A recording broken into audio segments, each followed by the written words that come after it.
नमस्कार, आप देख रहे हैं के इंडिया न्यूज़। मैं कुंदन कुमार। अभी हम आए हैं पटना के गर्दनी बाग में, जहां अभी आईटी संघ और आईटी सहायक संघ का मोर्चा चल रहा है।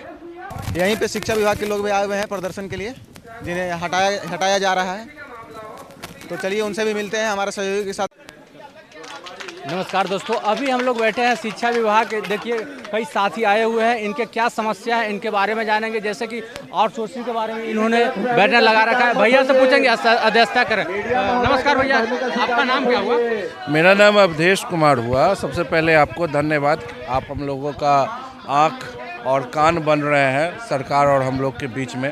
हम लोग को 2023 में के पाठक सर जो पूर्व में एसीएस थे उनके द्वारा बहाली किया गया था और वर्तमान में उस बहाली को फर्जी बताया जा रहा है। इसमें हम बिहारियों और हम लोगों का क्या कसूर है? आप लोग बुलाएं, हम लोगों का साक्षात्कार सचिवालय में जगजीवन भवन में हुआ। आप ही के आला अधिकारी हम लोगों का साक्षात्कार किए हैं। आप ही के तरफ से मेरिट लिस्ट जारी हुआ, उसमें हम लोगों का नाम था। उसके बाद शिक्षा विभाग के जिला में जाके हम लोग वहाँ से पत्र निर्गत हुआ, हम लोग ज्वाइन किए। 1.5 वर्ष तक हम लोग अपना सेवा भी दिए।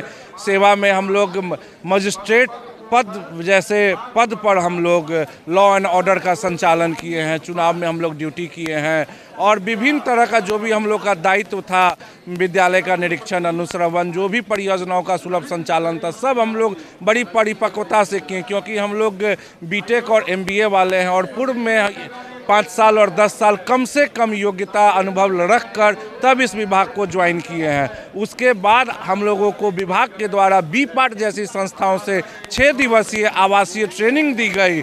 उसके बावजूद हम लोगों को डॉक्टर एस सिद्धार्थ के द्वारा हम लोगों को कह दिया गया कि ये लोग कचरा हैं।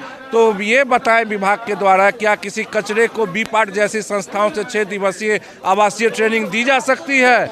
वो खुद हम लोगों को ज्वाइन करवाएं विभाग में और विभाग को कहने लगे कि ये बहाली फर्जी है। तो हम फर्जी बहाली करवाया कौन? हम लोग खुद चल के आए थे सरकार के पास कि हमें नौकरी दो। हम लोग तो पहले से बिहार से बाहर जॉब कर रहे थे और जब हम लोगों ने देखा कि बिहार में ही हम लोगों को जॉब मिल रही है तो हम लोगों ने स्वदेश प्रेम हम लोग के अंदर जागा। हालांकि सैलरी कम थी इसकी, उसके बावजूद भी हम लोग इसको आए और ज्वाइन किए इसमें कि हम लोग को अपने घर में रोजगार मिलेगा, 2 रोटी मिलेगा, अपने बाल बच्चे के साथ रहेंगे, माता पिता का सेवा करेंगे। लेकिन एक ऐसी व्यवस्था आई जो बिहार के बाहर के रहने वाले आईएएस हैं, तमिलनाडु तेलंगाना साइड के आईएएस हैं, जो हम लोग सब शुरू से जानते हैं कि वहाँ जब हमारे बिहारी भाई जाते हैं उनके साथ किस तरह की बर्बरता की जाती है। और वहाँ के पढ़े लिखे सब भ्रांत आईएएस जब बिहार में आते हैं तो लेकिन अपनी मानसिकता बिहारियों के साथ नहीं छोड़ते हैं, वही बर्बरता, वही जुल्म करते हैं। लेकिन हम सब जानते हैं कि बिहार एक ऐसा राज्य है जो आईएएस, आईपीएस, अन्य यूपीएससी परीक्षाओं में किस तरह का यहाँ पर किस संख्या से यहाँ से लोग आते हैं और जब यहाँ के आईएएस आईपीएस बनकर अन्य राज्य में जाते हैं तो वो राज्य तरक्की का आसमान छूता है, आसमान में दीप जलाता है। और जब बाहरी कोई आईएएस बिहार में आता है तो फिर बिहार की ऐसी दुर्दशा क्यों है? जब यहाँ एक तो रोजगार की संभावनाएं कम है और जिनको रोजगार दे दिया गया उनसे भी रोजगार छीना जा रहा है। यह पूर्ण रूप से हम बिहारियों का असम्मान है, असंतुष्ट हैं हम सभी बिहारी। सरकार से हम लोग गुहार करते हैं कि हम लोगों को पुनः हम लोग बीपीएम हैं और बीपीएमयू सदस्य आते हैं, हम सभी को रोजगार में वापस दीजिए। हम लोग का 5 साल का कॉन्ट्रैक्ट था और 1.5 साल में हम लोगों को एक मौखिक आदेश से हटा दिया गया कि ये जापानी व्यवस्था, और उसी जापानी व्यवस्था से फिर आईसीटी कोऑर्डिनेटर का बहाली किया जा रहा है। और हम आपके माध्यम से सरकार को बता देना चाहते हैं, यदि आपके चैनल को वो आला अधिकारी भी देख रहे होंगे तो उनको ये समझ जाना चाहिए कि हम जानते हैं कि कुछ एजेंसियां आपके रिश्तेदारों की भी है। यदि हम लोग वापस आ जाते हैं पूर्ण रूप से आपका सम्मान करेंगे। यदि अगर हम लोग को आप वापस नहीं लाते हैं तो याद रखिए हम लोग लॉ एंड ऑर्डर जैसे नियमों का पालन किए हैं और एक एक चीज़ को जानते हैं। हम सबका काला चिट्ठा सरकार के सामने रखेंगे, आरटीआई करेंगे। यदि हम आपके यहाँ नहीं रहते हैं, हम विभाग में आप नहीं लाते हैं तो हम वो सब काम करेंगे जो आप लोग विभाग के खिलाफ किए हैं, जितना घोटाला किए हैं सबका उजागर करेंगे। क्या विभाग की ओर से आपके पास अधिकारी कोई मिलने आए हैं? विभाग की ओर से हम लोगों के पास कोई अधिकारी नहीं आए। 6 महीना हो गया, हम ही लोग सभी अधिकारी के पास गए हैं, पैर तक पकड़े हैं, रोए हैं कि हम लोगों का क्या कसूर है, क्योंकि हम लोग आईटी फील्ड से आते हैं और हम लोग जिस मल्टी लेवल में काम किए हैं अब वो आदत छूट गया अब काम करने का। 1.5 वर्ष एक सरकारी योजनाओं का जिस तरह से हम लोगों ने क्रियान्वयन किया, अब कहीं फॉर्म भी भरते हैं, कहीं इंटरव्यू भी दे जाते हैं, तो वो दिमाग में वो सेट ही नहीं हो पाता है। हाँ, लेकिन मरता क्या नहीं करता, कहीं ना कहीं यदि आप हमको वापस रोजगार पर नहीं रखेंगे तो कहीं ना कहीं हम बिहारी मजदूर हैं, मजदूरी करके ही अपना पेट पालेंगे, लेकिन परिवार को भूखा नहीं छोड़ेंगे। क्योंकि यदि हमारा जिम्मेदारी हमारा परिवार है तो नीतीश साहब आपकी भी जिम्मेदारी बिहार है, आपको उस जिम्मेदारी से नहीं भागना पड़ेगा, आपको वो जिम्मेदारी निभाना चाहिए। क्या लगता है आपके साथी सुबह से कहीं न कहीं बैठे हैं इस धरने पे, तो अभी तक विभाग से ना कोई अधिकारी आए हैं, तो क्या लगता है कि आप लोग के साथियों की आवाज़ सरकार तक पहुंच पाएगी और आपकी मांग पूरा होगा?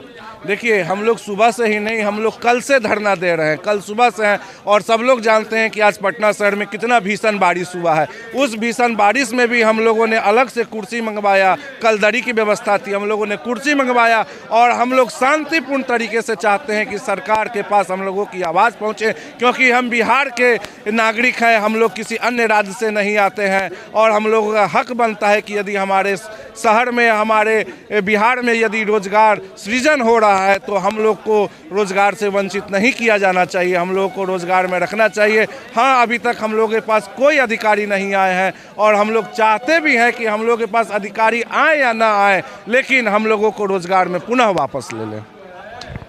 आपने देखा, और इनके कई साथियों से हम मिलेंगे और उनकी समस्या आप तक पहुंचाएंगे। आइए तो इन लोगों से मिलते हैं हम। आप लोग किस मांग के लिए यहाँ पे बैठे हैं? हम लोगों का सिर्फ एक ही मांग है कि बीपीएम को वापस करो। बीपीएम जितना मेहनत से 24 घंटा दिन रात करके शिक्षा विभाग को यहाँ ऊपर तक लाया था के पाठक के समय में, उसका समीक्षा किया जाए। अगर उसमें कोई गलती हम लोगों का निकलता है तो उसके ऊपर कोई जांच किया जाए, उसके बाद स्टेट से लेटर निकाला जाए कि आप किस आधार पे हम लोगों को बाहर किए हैं। इसका संज्ञान हम तो कह रहे हैं कि हाई कोर्ट भी इस पर संज्ञान ले कि एसीएस को जब मन कर रहा है तब वीसी के माध्यम से ही सबको टर्मिनेट कर देना है। ये तानाशाही नहीं चलेगी, यह राजतंत्र नहीं है, यह लोकतंत्र का देश है। इसलिए हम लोग का मांग है कि बीपीएम को पुनः वापस करें। ऐसे वापस नहीं करें, आप जांच कर लें, जो भी इसमें फर्जी डिग्री वाले हैं, चाहे जो भी गलत के हैं, उसको सज़ा दें, ना कि पूरे बीपीएम यूनिट को सज़ा दें। हम लोग को सिर्फ यही मांग है कि सरकार इस पे संज्ञान ले। हम लोग धरना प्रदर्शन करते रहेंगे जब तक हम लोगों की मांगें पूरी नहीं होगी, तब तक हम लोग धरना प्रदर्शन करेंगे। अगर हम लोगों का वापसी नहीं होता है तो इस बार सरकार को इलेक्शन में इसका खमियाजा भुगतना पड़ेगा। ये मामूली लड़के नहीं हैं जिनको आपने बेरोजगार किया है, ये सब इंजीनियर, बीटेक, एमबीए होल्डर हैं। ये एक ऐसे हैं कि हर ब्लॉक में एक डीपीएम रहता था, एक डीपीएम हर जिला में एक डीपीएम है।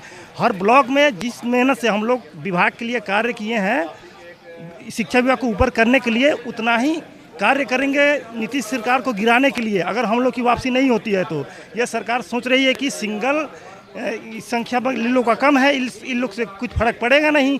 लेकिन सरकार का भूल है कि ये वेल एजुकेटेड और एक्सपीरियंस होल्डर सब इंजीनियर एमबीए हैं। ये एक पर 100 भारी है, एक आदमी कम से कम 100 वोट तो कैसे भी काटेगा इनका।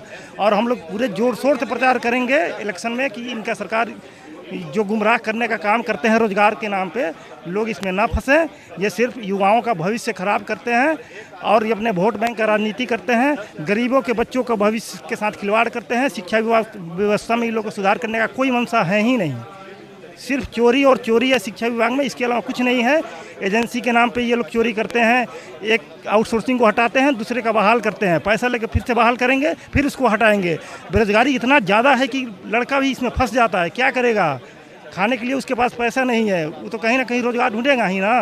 प्लान इतना बढ़ गया है, प्लान कहाँ करेगा। वेल एजुकेटेड होने के बाद भी उसको प्लान करना पड़ रहा है आजकल बिहार के युवाओं को।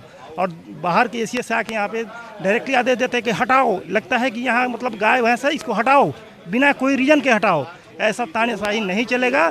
ऐसा तानाशाही करना है तो इस बार जनता जो है दिखा देगी। ये 10,000 का, ये आप सोच रहे हैं कि 10,000 दे दे के हम वोट खरीद लेंगे, तो सब लोग अब समझदार हो गया है, पहले वाला बात नहीं है। हम लोग भी समझदार हैं कि सरकार जो चाहती है वो इस बार नहीं होगा। बेरोजगारी के मुद्दे पर सरकार को बोलना होगा। 50 लाख रोजगार का बात करते हैं, वो रोजगार का डाटा दीजिए कि कहाँ दिए, कितना रोजगार आप लिए, वो भी डाटा जारी कीजिए। 50 लाख आप रोजगार देने का वादा कर तो दिए कि हम लोग रोजगार दे दिए, लेकिन कहाँ है? दिखाइए किस विभाग में कितना रोजगार दिए आप।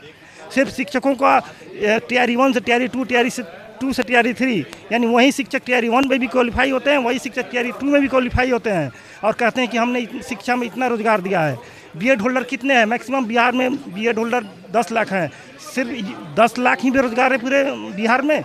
यहाँ बिहार में बेरोजगारी इतना बढ़ गया है कि सरकार, बच्चे करे क्या? ये आउटसोर्सिंग के जाल में फंस जा रहे हैं और बार बार सरकार इसको लूटने का कार्य कर रही है।